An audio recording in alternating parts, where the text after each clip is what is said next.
Did you kiss Ahmad's shoes yesterday? I did. I'm sorry, Ahmad's shoes yesterday. Yes, I did. I kissed his curries, as we called it, because he was wearing, Under Armour sponsors the podcast. Who cares about? I mean, but kissing a shoe is meaningless, especially on the top. Unless you're being dragged through mud, it never gets dirty. Right. Unless somebody drops a hamburger on it at LaGuardia, it never gets dirty. I know. Well, it could be dirty. You don't know. It's still dirty enough. It's down by the floor.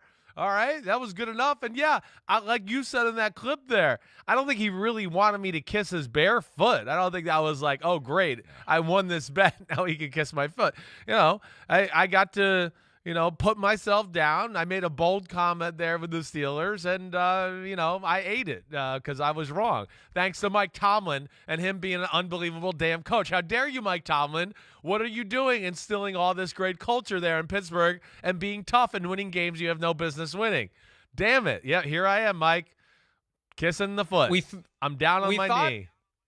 We thought that they had figured out the formula, or that we had figured out the formula in Pittsburgh, where at home there's just some kind of crazy happening that takes over and they find a way to win no matter how badly they play. And on the road, they get their butts kicked. That's what we thought was going to happen week 18. Hey, great, Monday night, beat the Browns, the big send-off for Ben. Now he goes to Baltimore and gets his butt kicked. They pull off the victory, and they get to the playoffs. After having some time to digest it, how in the hell did they pull this off? Not just big picture, but how did they pull off going to Baltimore on the last Sunday of the season and getting the win that they needed? They just hang around. Just hang around. Never die. I mean, again, I sit there and I don't want to be I'm not trying to sound disrespectful, but we're sitting there.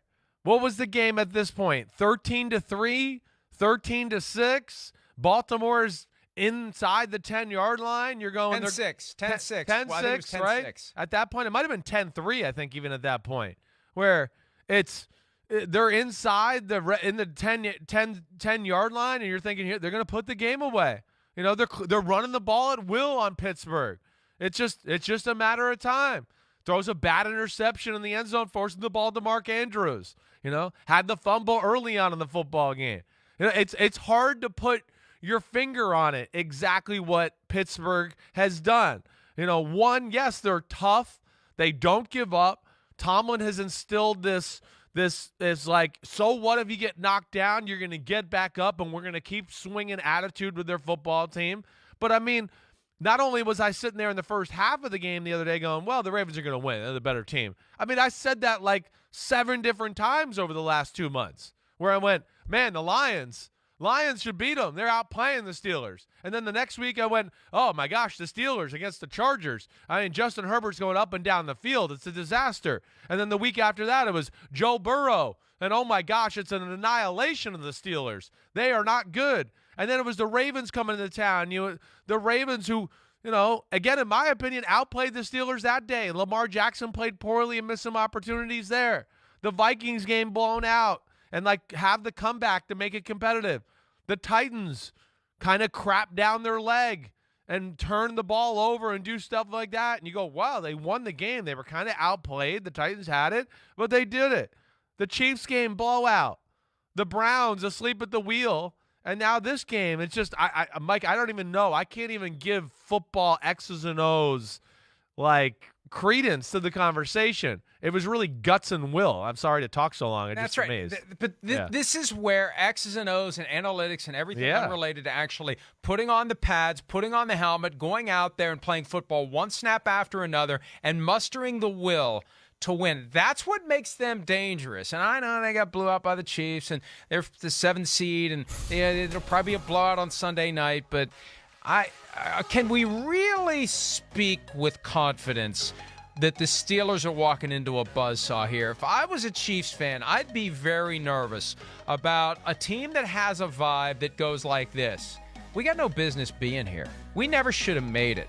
That game Sunday night should have ended in a tie. It was going to end in a tie, and we were going to be left out. And our quarterback is done after this year. He's got nothing to leave in the tank. we can just go out and play loose and free. And I remember a Steelers team in 2005 that had a similar vibe, although it was Jerome Bettis, not Ben Roethlisberger, who was wrapping up his career. They entered as the 6th seed. They had no business being there. Their offensive line was complete and total crap, worse than it is now, far worse than it is now.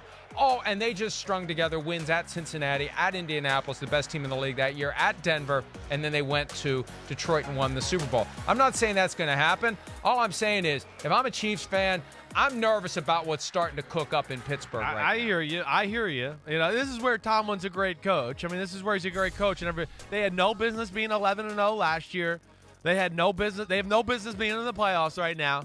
They don't. I'm going to sit here and still say it. I don't even care. But it makes them dangerous in the playoffs. That's my point. It does make them dangerous. The fact they have no business in the playoffs makes them dangerous. No, I know. Yes, I hear you. They are going to get beat this weekend. They are going. I will be shocked if they don't get dominated. All right, I'm going to say it once again. I'm going to double down. I just don't see the talent on the football team. The run defense is horrible. I just don't get it. I don't. It's amazing they're here where they are. Who's going to run the ball for the Chiefs? Who's going to run the ball for the Chiefs? Well, they're running the ball decently here. We saw, Gore again last week. He did well. McKinnon did well. It's not about that. It's so they can pass protect. They can do that. I don't see how the Steelers do it. I think they were very fortunate and things fell the right way. Ravens team that fell apart with injuries. The Browns falling apart, had the COVID, lost that game the week before that knocked them out of the playoffs, basically. They got lucky to play, the Browns in a game where it ended up meaning nothing for them on a Monday night. So that was a big gift. I mean, certainly, I just don't see it. I'm calling it now, and maybe I'll kiss your feet at the Super Bowl if we got to do it. If they beat the Chiefs, I'll kiss your feet with your shoes on at the Super Bowl. They're going to lose by 10 points or more in this football game. I'm just saying it now, all right? I'm telling you, I'm having a hard time with this one. And we've got that game on Sunday night. I'm having a hard time with this one because I'm just having a hard time with it. Yeah, because you're pasta and meatballs, Steelers. It's cooking up. It's cooking up. It's starting to cook. It's starting to churn.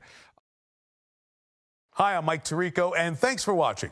Make sure to hit subscribe for the latest news and highlights from NBC Sports.